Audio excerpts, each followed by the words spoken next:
So we have another film about dinosaurs, but the question is, are they going to give us anything new or more of the same from the past?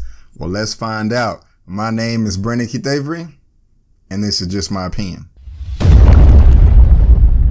Hey, what's going on, guys? Thank you so much for tuning in to my opinion/review for Jurassic World Fallen Kingdom. I really do appreciate it. So if you did not know already, this Jurassic World Fallen Kingdom is the 5th film in the franchise. The first one, of course, came out early 90s. I got it right here on Blu-ray 3D. A number of years later, A Lost World came out. And then Jurassic Park 3. And I like Jurassic Park 3. A lot of people crap all over that film. I really don't understand why. I like it a good amount, a good lot, a whole bunch, a whole ton. You know, if it was on TV at any time, I would actually stop and watch the film to the end, no matter where it's starting out. And then we got Jurassic World, which came out in 2015, broke records at the box office and all that good stuff. And I also have the Jurassic Park collection right here. It has Jurassic World, Park, The Lost World, Jurassic Park 3, all that. So I have all of these. Some of those are gifts, some are not. But now we have Jurassic World Fallen Kingdom. Now, when Jurassic World came out in 2015, I was very excited about it. Like, oh my gosh, this is freaking amazing. I didn't think we was going to get another Jurassic Park movie, but now we get another Jurassic Park movie, but we actually get to see the park, that Jurassic Park itself, because it was created by John Hamm in the film. Well, we really didn't get to see it, but now we actually get to see it come to fruition. It was perfect. Now everybody was excited about it. This particular film here, Jurassic World Fallen Kingdom, I was not looking forward to this film at all. I remember the first few trailers came out. I was disappointed. They just did not look that interested to me. I would just like let the dinosaurs die while we continue to go over there when people would just die. It did not make any sense to me. And I wasn't looking forward to it because initially when I saw Jurassic World in 2015 in theaters, I was highly disappointed. I thought it was filled with stupid, idiotic characters. There was just too much CGI in comparison with the first original film that was primarily practical effects. Bryce Dallas Howard's character just pissed me off because she's hiring Chris Pratt and to do these things because he's an expert, but then you don't want to listen to him, especially when the crap is hitting the fan and you had her running in heels and all that good stuff. You know, I was disappointed when I walked out the theater. However, my brother did give me Jurassic World for Christmas that year. My birthday, Christmas that year or following year. I watched it again at home and I liked it a lot better on the second viewing, especially because they had that fight at the end with the T-Rex versus the Indominus Rex and other raptors and that giant dinosaur that was in the water. It was dope. I loved that. So I was disappointed when I walked out of Jurassic World and then liked it better. But leading up to this film, Jurassic World Fallen Kingdom, I was not looking forward to it until about the third trailer where I did get on board and things did seem like, you know, it has some promise to it. So excuse me if my intro was a little long-winded. I just kind of had to give you my expectations as far as that's concerned. Now, one of the most important things of a film to me is, actually, just a quick synopsis of this movie. Jurassic World, the dinosaurs are left on the island, or dormant volcano is about to erupt and destroy them all. So there's a split in politics. Some people think we should let the dinosaurs die. Some people think that they should live.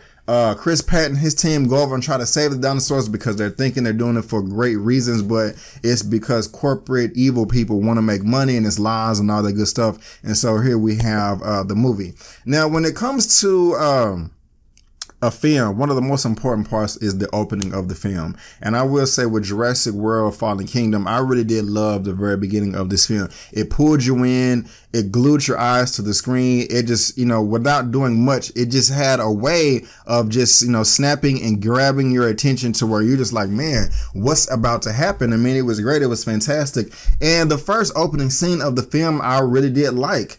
Also, like with the characters, as you're, getting to know everything. And this film is in real time. We're in 2018 right now, and this film takes place in 2018. So the last film, Jurassic World, that took place in 2015. And I like the way how the film narrates itself. There was not a particular narrator. It just kind of narrates itself. Just kind of giving you an idea of the aftermath of Isla Nublar, that island going crazy and dinosaurs killing people. And just, you know, you got this opinion here, this opinion. There was a lot of lawsuits. We have a cameo from Jeff Goldblum giving his 2 cents, and I'm loving all that. The film at the very beginning gave you some nice bit of action at the very beginning, and then it just calmed down and just caught you up to speed and just kind of let you know everything that was going on in the past 3 years. And I loved all that. You know, I was like, okay, you know, we got a great Jurassic World movie right here. You know, I didn't think that they should make another one, but you know, hey, this is showing promise. You know, I'm really liking that. So you're getting to know more and more about the people and the characters, and then, you know, we get Bryce Dallas Howard and Chris Pratt. What I do is she's trying to recruit him again, but what I do like about it is the dialogue in between these characters. I was very impressed by that because it did not waste any time or just seem bland or like it just wasn't going anywhere in between these two characters, Bryce Dallas Howard and Chris Pratt, Claire and Owen. She didn't go to him and like, hey, Owen, guess what? This organization over here contacted me, and then we're trying to do this and we're trying to do that. And then he comes with a lot of questions. Well, what about this? No, it didn't even waste out of time. He was just like, hey, let's just, you know, get to the let's get to the meat and potatoes of this. Okay, you're here because you need me. I'm assuming this is going on. This person contacted me too, and yada yada yada. It just, you know, it got you there. The film was able to move along without wasting any time. Now, some other characters in this movie, well, real quick before I move on, Chris Pratt in this film was fantastic. He is a leading man. You know, he does warrant a nice check at the box office. He can put butts in seats, in my opinion. As far as Bryce Dallas Howard's character, I liked her a lot more in this film than I did in the last film. In this film, she did seem like she learned her lesson for the most part. She was very arrogant and cocky in the first film, but now she's kind of humble. And, you know, I do appreciate the character growth from the first film or the Jurassic World film into this film. She has grown. There's another character in this film. His real name is Justice Smith. In the film, his name is Franklin Webb. I did not like him at all. He was the tech genius, the nerdy, geeky guy. And he was just thrown in this movie, in my opinion, for comic relief. You know, he's going over to the island with Owen and Claire, Bryce and Chris Pratt to try to do technical things and computer things and things, you know, all that good stuff. But at the same time, it's just like, okay, did you not know what you was getting yourself into? You're complaining all the time. You're trying to make these little jokes here. You're screaming at the top of your lungs. Or you're hyperventilating. You're doing this. You're doing that. You're saying this. You're saying that. I'm just kind of asking myself, with all these gripes, complaints, like, dude, what did you expect? You're going on a secluded island full of dinosaurs that's going to eat you. I just did not understand why he was there, and I wish they would have taken his character much more seriously, you know, but they didn't, and that was just kind of you know, a downer for me as far as the characters are concerned. Everybody else in the film, as far as characters, I mean, you have your corporate villains in this film. Toby Jones is in this. You know, you have your general that wants to go around and just shoot everything in sight. You know, they was in this too, and they served their purpose. Now, what I really did like about the first half of the film is the director of Jurassic World. This right here was Colin Trevorrow. And, you know, I'm just not impressed with him. But another guy that came back to direct this film is J.A. Bayona. And now I'm not too familiar with his work. I looked at his filmography, and he is known as a horror guy. And that, you know, that really didn't come to the forefront in this film. But I will say that, you know, J.A. Bayona, he is a great director. The reason why is he was able to craft in this film tight scenarios with just human beings or human beings with dinosaurs or them just fighting the environment. And that was, you know, very enticing. It had me at the edge of my seat at a few times. I mean, I was just kind of just like, oh my gosh, like what's going to happen? I mean, there's a scene with Chris Pratt in some lava. And, you know, they didn't really have to do with anything with dinosaurs, but just the way it was put together, I thought it was brilliant. And just something that I can tell as I was watching the film that he thought out himself and wanted to put in the film. It wasn't just something generic that any director could have done. You know, it shined in this film because of his directing style. You also saw in the trailer where Bryce Dallas Howard's character and the other gentleman that I just named, the geeky guy, what was his name, Justice Smith, they're in that little gyrosphere thing with the volcano erupting and the dinosaurs chasing, well, not chasing after them, but running with them, and Chris Pratt is running as well.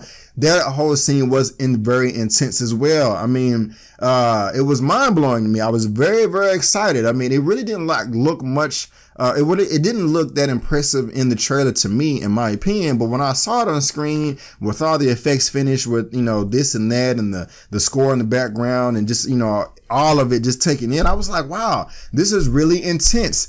And one of the complaints that I had about the trailer was during that particular scene when Chris Pratt is walking around the gyrosphere and that dinosaur is coming in from the bottom and the T-Rex comes and bite that dinosaur. I'm like, whoa, why would you give that away that the T-Rex came and saved him? You should have saved that for the movie. I like that the trailer was very misleading because there was a lot more to that scene right there between the humans and the dinosaurs. So I was like, oh, okay, they tricked me. I thought I knew what was going to happen, but, the film did not put everything in the trailer and leave you surprised. So I have to give 2 thumbs up there. And just that scene in general while they're crashing into the water, and I'm not spoiling anything, this is in the trailers, just that whole majority of that scene was shot with like one take. And when they're trying to, get out of the water, I was just like, wow, this is really impressive. I just, really like that. And there's just like a number of scenes in this film that this particular director had his hands all over it. It wasn't no studio mandate or let's do it like this. I can tell that was his vision, his goal and his accomplishment. And I just have to give J.A. Bayona some kudos there because it's something that stood out to me that I really noticed and that I was really blown away by. Now, at the same time, in this movie, you still do have some characters that do some stupid things, but not as bad as the first film. Like when, in the first film, well, I keep saying the first film. What I mean is Jurassic World, this new trilogy or this new series of film. You had characters trying to run up on an Indominus Rex or T-Rex with a stun gun and things like that. He's wiping everybody out, but you just still want to just sit there and shoot like you're going to do something yourself. It was not that bad. They didn't do that bad of a job in this film, but there was just still some scenes to where I was just like, okay, this makes no sense. Why would you run up 5 feet in front of a dinosaur to try to shoot him and kill him when you could have done that 30 feet away, more safe? I mean, you have little things like that are kind of frustrates me, but it's not anything that just kind of saturates the entire film and brings it down. Now, something else that I did like is just really the plot of the film and where they were trying to go with it, because, we have old characters coming back, but we do have new characters as well. One in particular is somebody named Rafe Spall. I really did like him for the most part. He wasn't a bad guy, evil guy, but I liked him, and he spoke truth to power. There was one scene to where he was confronting someone else, or I'll just say Bryce Dallas Howard, and he was just like, look, I'm just trying to make money. Don't judge me. You were doing the exact same thing in the last film. You were the one that made the approval for the Indominus Rex, and guess what happened? The shit hit the fan, and we lost millions and millions and millions and millions of dollars. But now I'm trying to do the same thing you tried to do, but you're judging me. No. So I respected his character that way because, he was speaking some truth or whatever. He was, he was being realistic or whatever. And I just kind of had to sit back and just be like, well, I mean, is he really a villain? He may be a little bit misguided, but, his character has some depth to him, and he was a human being as well. And what I mean by that, he was a human being, I mean that he wasn't perfect. I mean, you can see him emote, get frustrated and agitated, and I liked all of that about his film. Something happened to him later on, and I don't necessarily want to say that he deserved it or not, but I'm not disappointed either. As far as the dinosaurs in this particular film, they are much better than the last film. They actually look real. They did not look like a CGI fest. I feel that they actually took their time and fleshed these dinosaurs through and to make them look real and practical. So I have to give kudos there. The score of the film was brilliant as well. I did like that. What's his name? Williams. I was going to say Scott Williams. That's not his name. Let me see here. Was it John Williams? I don't know why I am forgetting everything, guys. I do apologize. No, it wasn't Williams. Maybe he did the past films, but this one is Michael Giacchino. he did a great job. You know, I liked it. There was scenes in the movie to where it, like this, the score of the soundtrack, it just wasn't in the background, and you just, you know, it's not recognizable. When the beat hit, when the bass dropped, you know, you felt it, you can hear it, and it intensified the scene. So for the most part, I really did like the first half of the film. I was very engaged. I was anticipating the end. I really just could not wait to see how this film would end.